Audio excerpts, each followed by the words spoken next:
New Tommy G video. Methadone or methadone.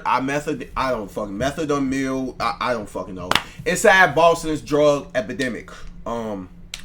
Let's see what the fuck this shit about. Shout out Tommy G. We've seen this situation spiral out of control during the past 5 years. It's a complex problem, and the city's plan isn't working. It's impacting businesses, residents, and the hundreds here on the street. Y'all be doing meth and shit, Jack? Seeing this just makes me like so sad. And when you're using, you don't realize it. It really like opens your eyes to just how bad it really is. That's mini zombie land. Nothing but zombies walking around. That's really their world over there. You ever hit Mass Ave? That's geeker land. Felt alive my first total crack. Imagine that. When karma attacks, you allow your pregnant girlfriend to go and lay on her back. Detoxing them cold shakes. Man, it made my soul break. Rotten teeth, I can see my skull in my own face. Right here was showing through my skin. I got started when I was 10. By 12, I was smoking crack and doing dope. I was selling drugs so like 12. People are people. Some of these are like the nicest, greatest people. They just have like really bad trauma or really bad losses in life or just bad luck. It's a demon. He's one hard motherfucker to cast away. Yo, this shit finna get I ain't gonna let y'all get comfortable. Perhaps no place in America better exemplifies the opioid epidemic than Boston's methadone mile. Each morning, hundreds of addicts line up at methadone clinics to get their dose, hoping today won't be the day that they relapse. In the 90s, Big Pharma flooded the market with pain pills, getting millions hooked and walking away. Oh, by the way, I know this is irrelevant to the motherfucking video. Did you know that last Tommy G video we reacted to about the black KKK or Israelites and shit like that? Yeah, them niggas in the comments, they on my ass. Chat, y'all think I said a little bit too much in that reaction? They on my ass in them comments. Go watch that last Tommy G video, black Israelites and shit. I'll fuck you say that. Israelites, I don't fucking know. I'll fuck you say that shit. They on my ass in the comment section. But it's so crazy. I knew they was. I think I said in the video, I knew they was gonna be in that comment section. I knew they was. I was clowning their ass, boy, on photograph. I don't, and guess what? I don't give a fuck. I don't care. Suck my dick. I don't care. Like I said. Go drink your prune juice, nigga. You old as hell. Just go. I don't care. I don't vote them. You talk to a nigga who don't give a fuck, boy. If you ever want to know about mistakes, you should ask your parents. Alright, what is you saying to me? Ate my homework, sorry. Brain malfunction missed the deadline. Time slipped away from me. What? With billions in profit, all while facing little to no consequences. But the aftermath of what they did is still visible in the streets of Boston today. What? In this open-air drug market, crack, fentanyl, meth, and xylazine habits are as cheap as a few dollars a day. And here in these streets, people are trapped in a grim and brutal cycle of addiction. In this story, we'll peel back the layers, speaking to people from Harvard doctors, oh my God, y'all ready to play Call of Duty? and from the addicts fighting for survival to those who have escaped their addiction and now work to help others. Furthermore, we aim to uncover the deeper question of how methadone mile came to be. As we unravel this mystery, we'll reveal how a single failed infrastructure project may be a key factor behind the hundreds now living in the streets of Boston. Welcome to the side of Boston you've never seen before.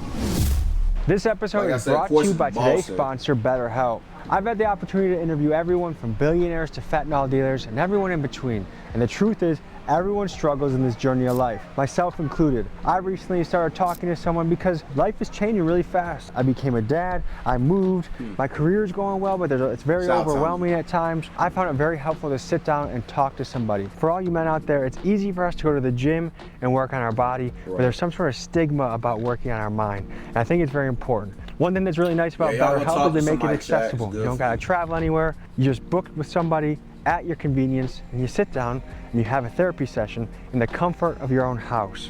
If you'd like to take the step and try your first session, visit BetterHelp.com/TommyG today to get 10% off your first month. That's BetterHelp, HELP.com/TommyG. All right, folks, let's get off the beach. It's time to get gritty into the streets of Boston, covering methadone mile.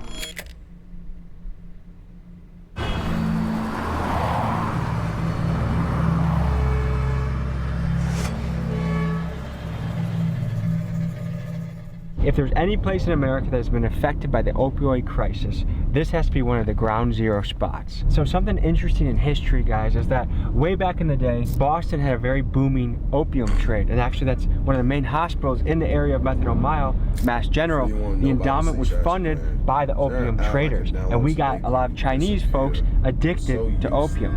Fast forward to today, now Chinese fentanyl is flooded our streets, and the very hospitals that were created from that wealth of the opium is now being used to help fight fentanyl addiction. So it's interesting the parallels of history, how it weaves and ebbs and flows. The first guy we're gonna meet with is a guy by the name of Eric, who also goes by his rapper name, Exit Fame. By day, he's a recovery specialist that helps people navigate their own addiction and get better. And by night, he's an artist. He's a rapper. He's actually on tour right now. Nice to meet you, man. Nice to meet you. Welcome, guys. Good.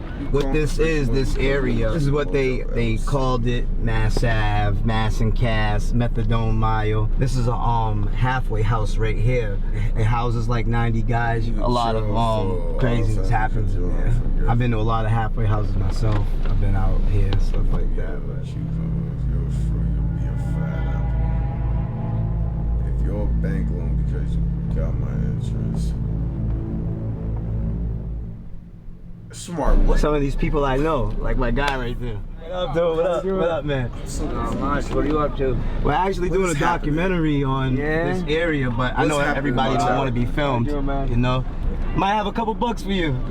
Meet me around the corner. Oh, yeah, the crackheads in this bitch. Go to the gas station. Not everybody can come out here. You know what I mean? We get bottles chucked at our car if it was just us here. Yeah. How long have you been sober for? 5 years. What did it take to get that, to get clean? A lot of pain.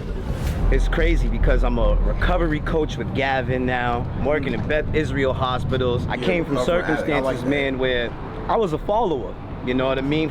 Being a follower, it put me in situations where 17 years of my life in prisons, DYS, you know what I mean? Without Eric with us, we would have gotten a very aggressive response. I mean, these are people that are suffering in a very difficult part of their life. But because Eric was such a well-respected and known figure in the area, when they saw Eric, they wanted to come by and share their story. What happened to your hand, man? Xylazine. Yeah? Yeah. It literally eats like the tissue. It's supposed to like mimic benzos. What happens when you do benzos? I black out and I pick up charges. You like to fight when you're on benzos? No, I like to steal things. I'll wake up like 3-4 days later going, what happened? In the midst of Methadone Mile, you got business owners, people living here, people that are just fighting to survive, pay rent, pay the energy bill, and have to live with hundreds and hundreds of users all around them. And so we're actually going into an auto shop to talk to people about what it's like conducting business. Every day you get like 2-3 boosters trying to come and sell me stuff. They'll steal it from like the local South Bay over there. It was a fentanyl deal that got arrested right in front of us right here. That happens at least like twice a month, to be honest. I've actually caught a lot of people using the bathroom here, taking shits outside right there. I had to like clean that up. It's pretty dirty. That is human shit, yeah. I'd say on a week we get at least like 2 cars breaking into so they can sleep in there. For example, I got that car right there with a broken window. Obviously it's a junk car, but they still broke the window and they sleep inside the car and stuff. So I had this dude, he used to work for us, he used to like help us sweep up. So one time I gave him my car to go basically get a part from the parts store down the street. The car keys had the keys to the shop. Me, I wasn't thinking that he would go to Home Depot and copy the key, which is exactly what he did. He came in with that copy key, stole the whole shop, basically robbed it all. Robbed TVs, even robbed the vehicle that was in here. You can see like what a mess it was, honestly. There was like pipes on the ground. There was I'd say at least like 10 needles, to be honest, because he came with like at least 4 people. So you've tried to employ people from the area? Yeah. And try to help them, but yeah. What'd you do? Hell no. No. Well, we've been in a couple facilities together. You know, we was in treatment like 2019, 2018, been with him, you know, but he's a good dude. My man cleans up nice. I believe in him. I'm a primary care physician at Massachusetts General Hospital, and I teach medicine at Harvard Medical School. Yeah, the recovery I thought you say Massachusetts. Is Massachusetts or Massachusetts? Massachusetts. It's miserable to come off the opiates. How accessible is recovery in the city? It's good. There's a very good support system, you know. Everyone I knew growing up, all the old people, I watched either die, end up in prison, or institutions, you know.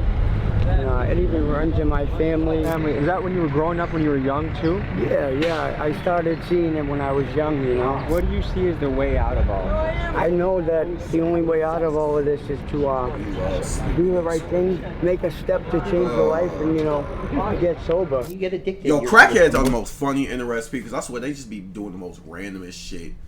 And I know these ain't crackheads, but they meth heads technically. But ain't gang crackheads, meth heads, same shit. But they most interesting people, because I swear, just like that, they just be doing the most random shit. They just picked up a gravel of dirt for no reason. I swear, like, drugs have you doing the most, like, just strangest shit, chat. Just random shit. Drugs just have, yo, it's like you on autopilot. Like, man.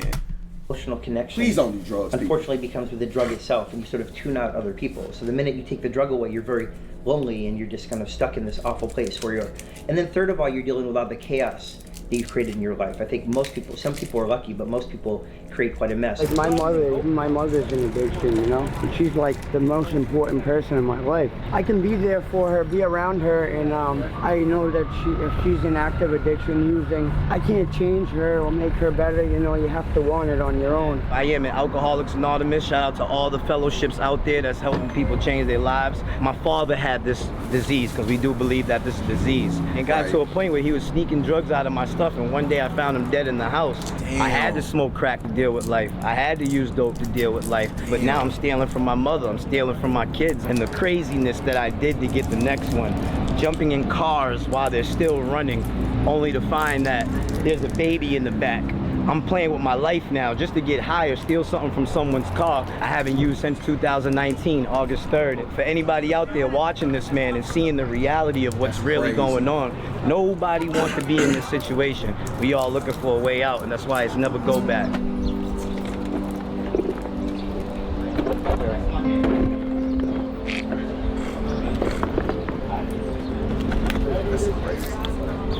Like I said, that's why I just said drugs have you doing just the most strangest shit. That's why I just said autopilot. And my cousin is out here right now. I'm hoping I could run into them. I'm basically right now spreading love through food. How much did you go out of pocket? So I'm gonna add some more intervals with motherfucking Nightbot so he can say more shit. Watch. I'm gonna add some more shit. How do you fund all this? I'm blessed. Yeah. People give to me. Talk to ass Nightbot. And what kind of impact you see, what kind of interactions you have with people that are feeling cared for, maybe for the first time in a week or a month or a year? As long as somebody smiles. You hungry? No, baby, this is free. You moved down here from Florida? Yeah, I've been down here since 18, started using dope. My kid's mother first started using needles. I never used a needle in my life, bro, till she hit me. Hey, what's up? Motherfucker, where you been to? I've been locked up. He said, I've been locked up. That's my dude. You gotta get your ass back in treatment, man. I've been home for a year and a half. Tomorrow. For real, go. I didn't even recognize you at first. I was like, oh, that's fucking Jimmy. So it's really encouraging to see, like, even when you dive into the weeds, that one of the first things we jump into is people that are actively giving back and working to help make this place better. So we got this lady here that set up the food. We have Exit Fame, who every single day is in the trenches trying to help people, bring them to recovery. What got someone to a place that they started off as a cute little healthy baby to someone on the street? And that's part of the mystery that we're unraveling. That is true though, like a cute little healthy baby, and they out here in the streets doing this. Damn.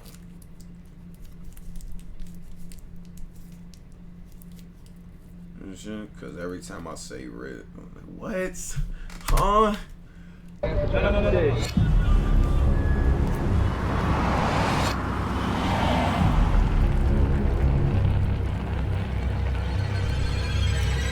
Baking soda.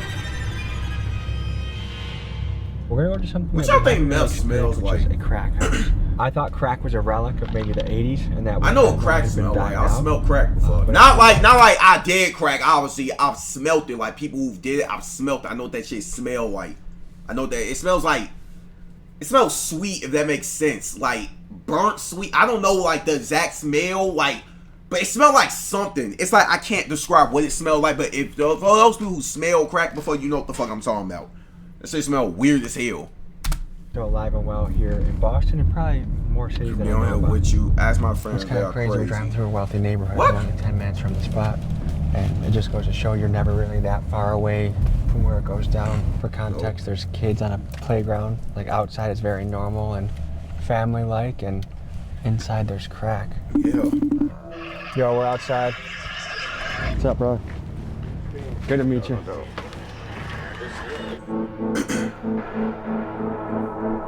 a crack in that bed, crack house. So he the dealer. You here with Chef Twin. We're gonna show you how to turn this into a cookie. I thought someone was calling me. Shamar, you look like a Goomba.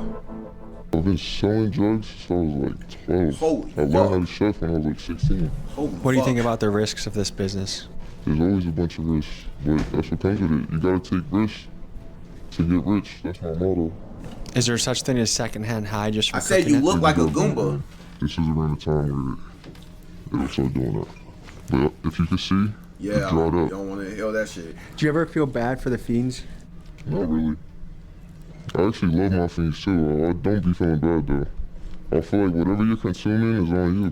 When you look at Mass Ave and all the people outside on the street, That's in that way.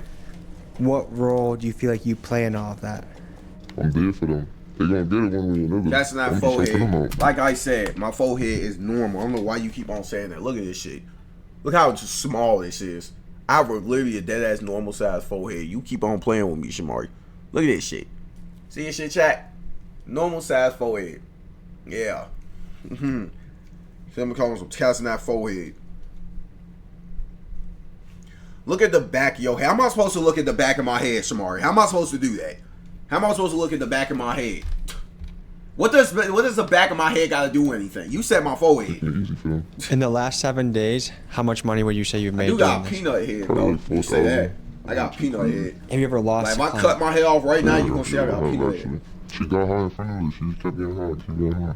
She kept buying, until she ran out of money. When she ran out of money, and I seen that she was like, It's built like a banana. That makes no sense. 2 days later, we got the call saying that she was dead from my other fiend. Not every scene was able to fit into this video, so to see a treasure trove of inside access to see things you can't find anywhere else. No, I ain't bad. No god. Oh shit, my fault, chat.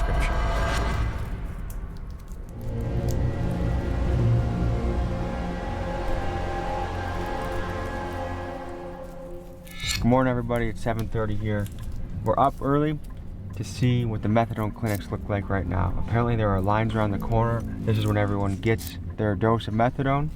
And we want to see what that's like. Opioid withdrawals are often so intense that they stop people from even trying to detox. But instead of enduring the agony of going cold turkey, many users turn to the synthetic opioid methadone. While some say it's just another drug for users to get hooked on, others celebrate methadone's ability to reduce substance cravings and withdrawal symptoms. And that's why you see all these people lined up here early in the morning at these methadone clinics. For some, it's their lifeline to recovery. Hey, we gotta start somewhere. I respect the hustle.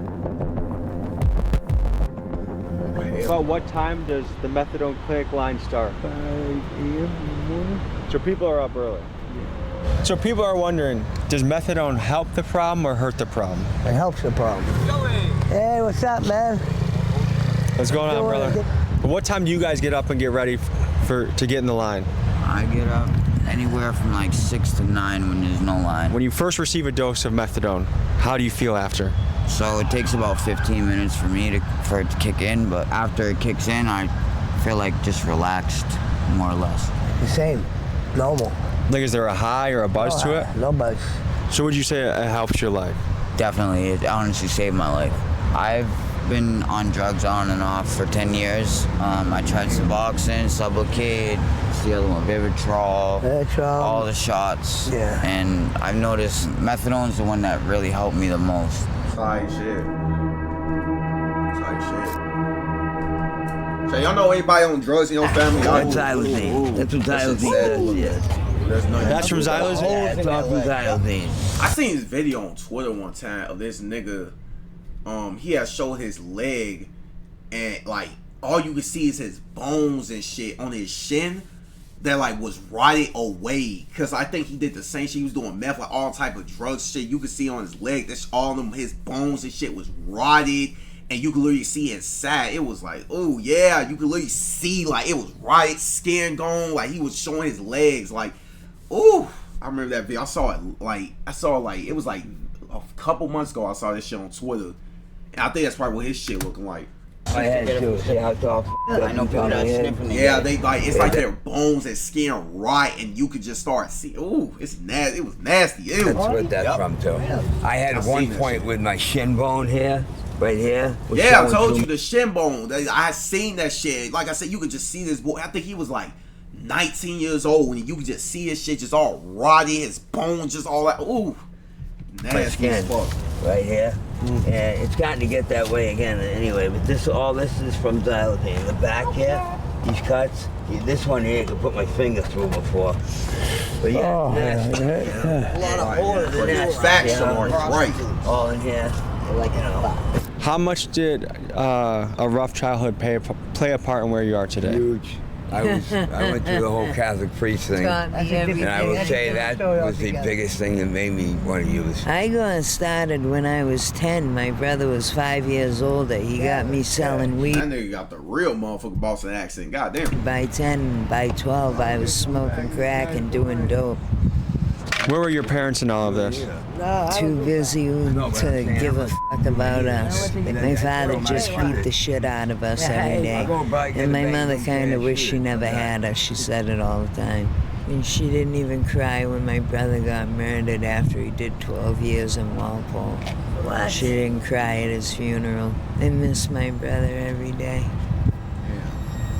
Addiction has to do a lot of times with like untreated trauma or untreated anxiety and depression in your life. I mean, these people need mental health care. I don't know how these people manage to do it if they're living on the streets, no health insurance, no job, no supportive community. We've really got to meet them where they are. These people are people. These are like the nicest, greatest people. They just, a lot of them just had like really bad trauma or really bad losses in life or just bad luck.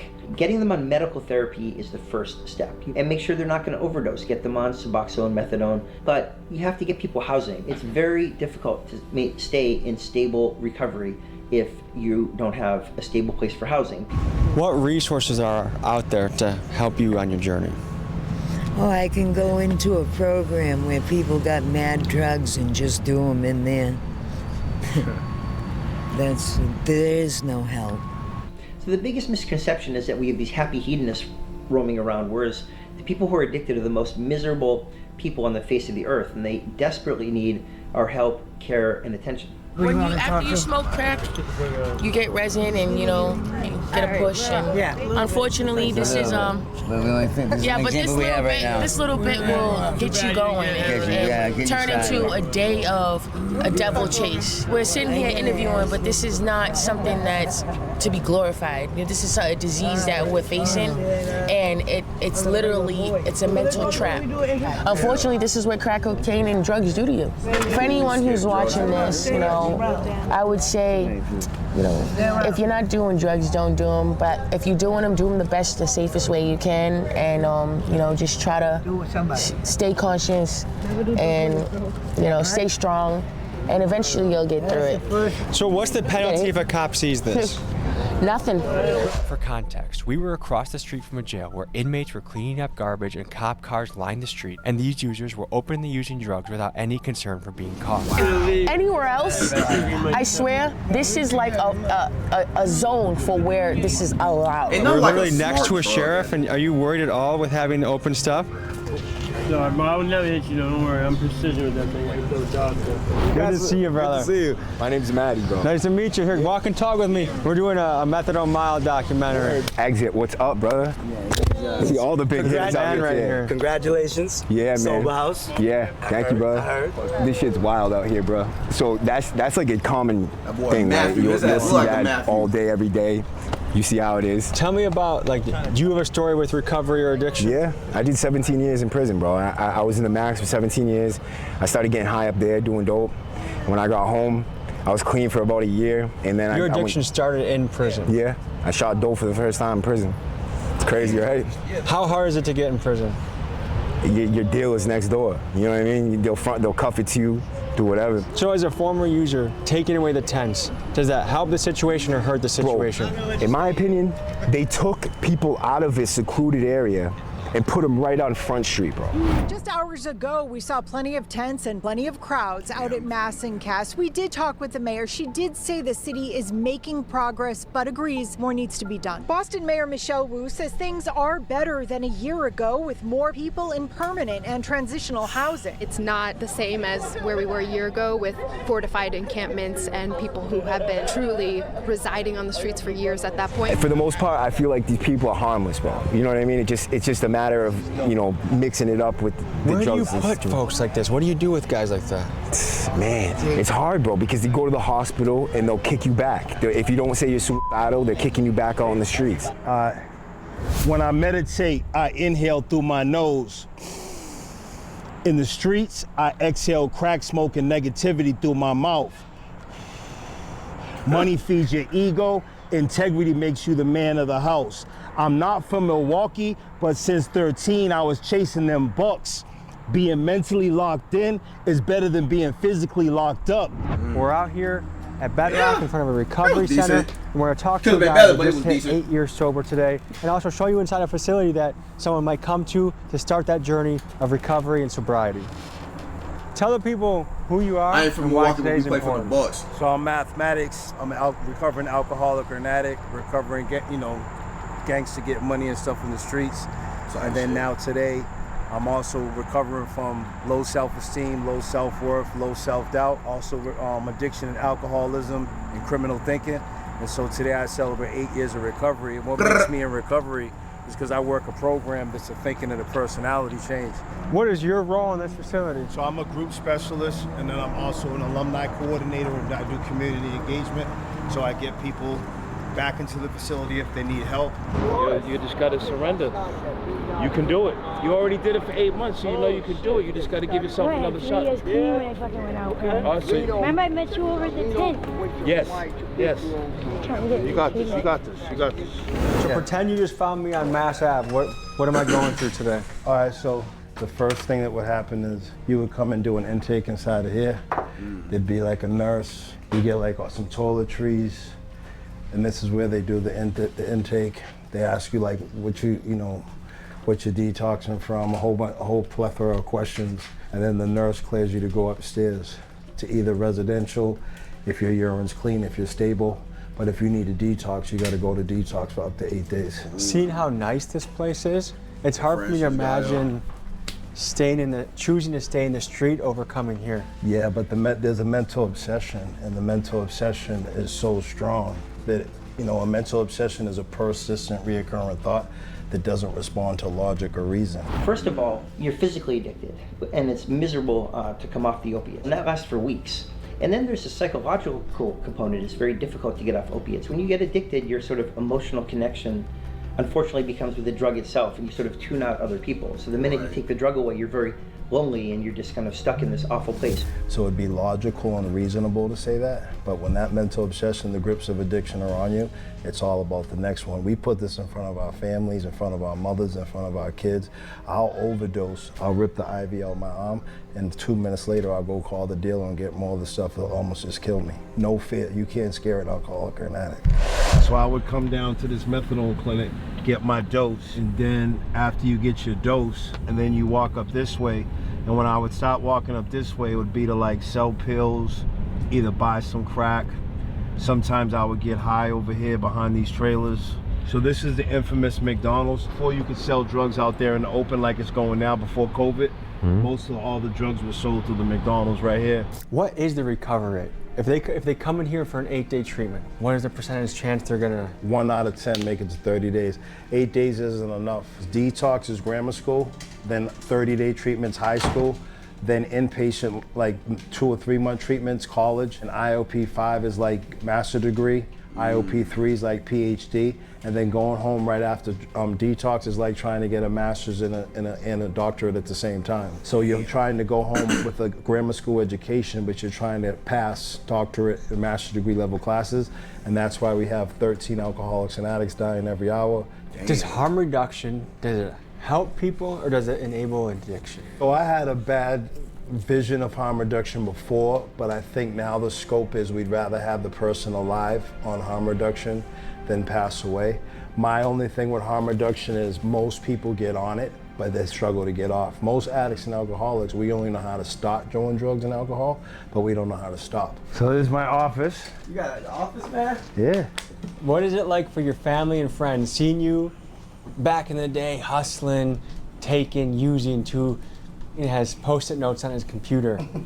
Oh, my mother's really proud of me. You know what I mean? She can sleep good at night. My kids are proud of me. I went from being a deadbeat dad to now I raise my daughter full-time. Camp, after-school programs. We spend time together. She comes to all my events. She's in the bulk of my videos. So it's just like, you know, I went from being a neglectful father to actually now being a nurturing father. That's good. That be motherfucking daddy, man. To uncover the origins of Methadone Mile, we brought together a powerhouse of Boston legends. From Millie's, the rapper who's putting Massachusetts on the map, to Bean Shooter, a former addict and frequent flyer to prison, and now a guy who transformed himself and became an entrepreneur, comedian, and a source of inspiration for those in recovery. Together, we chartered a boat and sailed towards the remains of the missing Long Island Bridge, a key piece of infrastructure that we believe holds the key to understanding how Methadone Mile came to be. This motherfucker about to go travel to a fucking island? What the fuck? The fuck is this? On BD.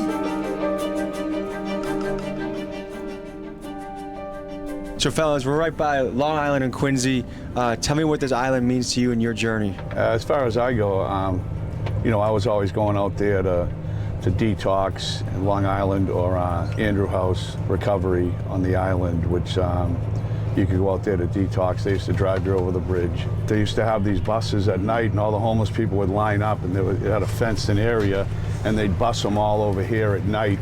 And then in the morning, I've never been on a fucking boat before. And then when they closed the island, they closed the detoxes, and the homeless were scattered all about, and they all ended up down on Mass Ave. Tommy, this is where we can dock up right here. So we're pulling up on the dock, the Long Island, Quincy. From what I understand, it's entirely abandoned. So we're gonna check it out. We're gonna investigate. CMB motherfucking CMB. We might have to hop a couple fences. Boston PD, you guys can come get me in Milwaukee, all right?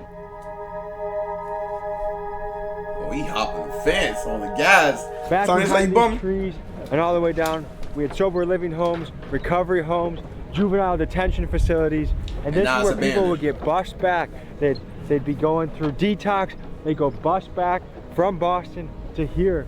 And so you had a contained population that weren't out on the street. There's a ripple effect, there's a domino effect. One little thing leads to another, and it's crazy how one little bridge has led to hundreds and hundreds of people on the street, which has led to family members going missing, people living in tents on the street, and all because one little bridge started the domino effect. It's a strange feeling being back here, you know. It just reminds me of, you know, being dope sick and going to detox, and it seems like another lifetime when I was coming out here all the time. You think we're the only people on this island right now? Massachusetts no, there's gotta be someone else out here. Folks was a shooter.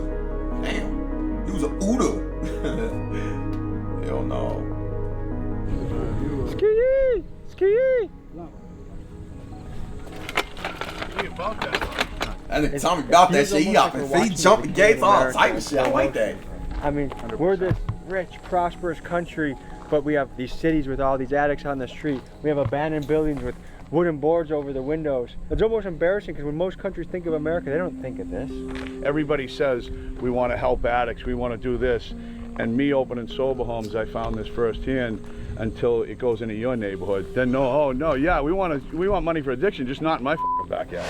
To dig deeper on what the path of sobriety looks like, we head with Bean Shooter back to his stomping grounds of Lowell, a city near Boston, to visit his home and his sober house, to speak with the fellas there and get their insights on a path to a drug-free life.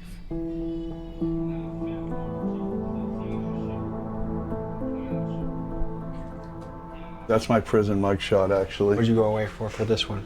That one was trafficking over 100 pounds of marijuana. That was when you did business with the cartel? Yeah. Did that make you nervous? No, not really. They were good to me.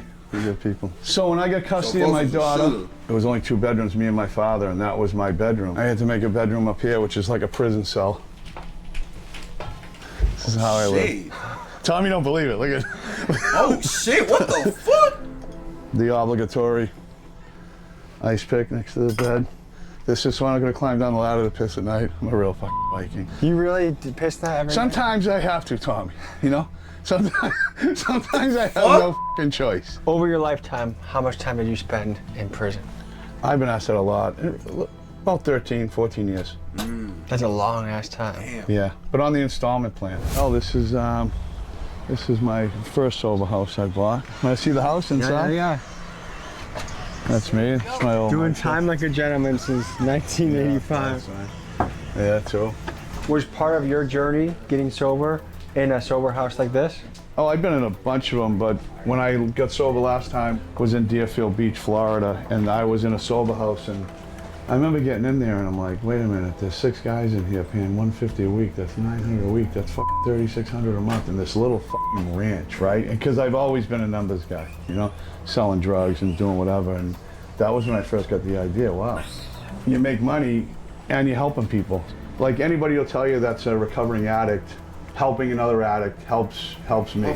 So guys here, how long have they been sober for? Everyone's different. I mean, I got a guy who's been here almost 4 years. You know, I got some guys who got out of detox a month ago. So and then sometimes people relapse. I had a guy recently who just relapsed. I saw him and I knew he was high. You know, they can try to lie to me and I'm like, oh, I'll take a urine right now. And I'm just like, hey, listen, you already failed it. If you already failed the eyeball test, like I'm not even gonna waste a fucking cup on you. And 99% of the time they'll be like, all right, you know.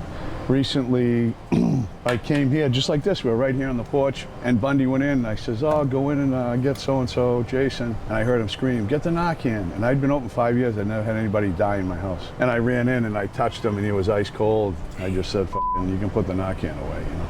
He's gone, and that sucked. The family came, and I had to talk with them. And the kid had been here a while, 2 years, and he became a friend. You know, I was with him all the time, and I felt guilt over it, like. I dropped the ball, and then I talked to his brother, and his brother said, yeah, I know he got high a couple times. He'd been here so long, I was comfortable with him. I hadn't urined him for a couple of weeks, because usually at least once a week I'll urine you, and I felt like, you know, I kind of dropped the ball on that one. See someone die in the house, it sucks, so we try to keep that from happening again.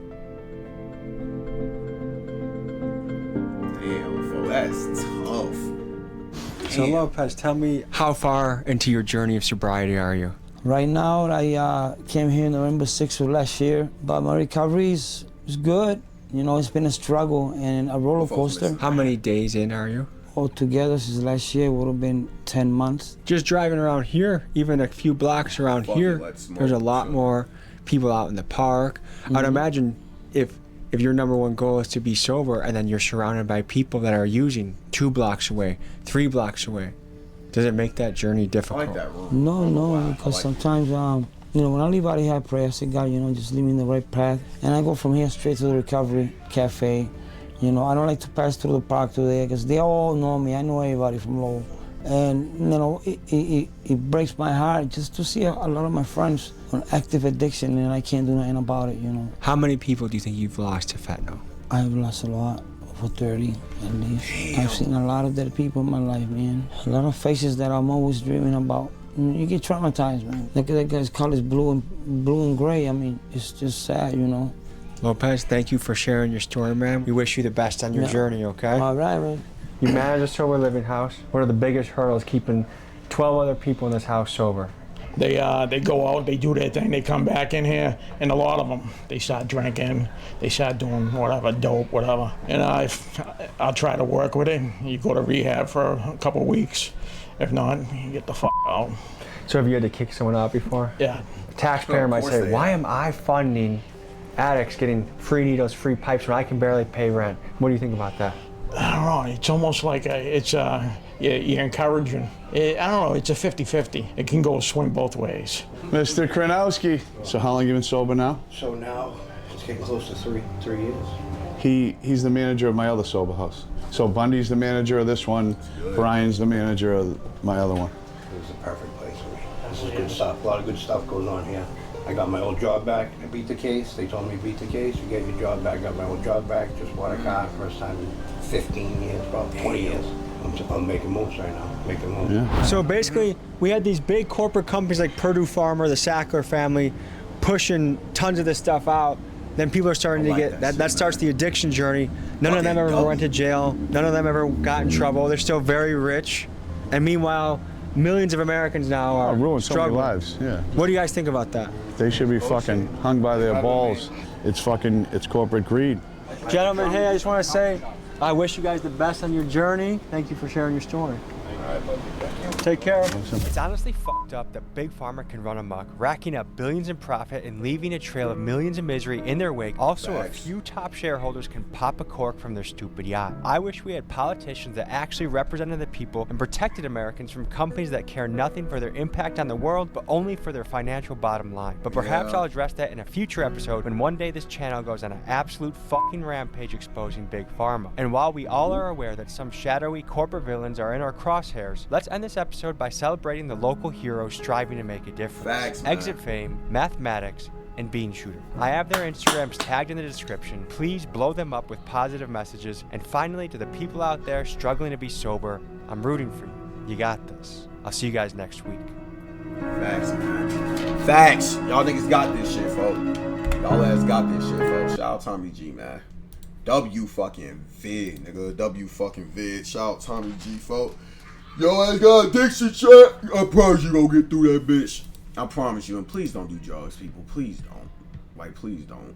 Please don't. But W vid, though, man. Shout out Tommy G. W vid.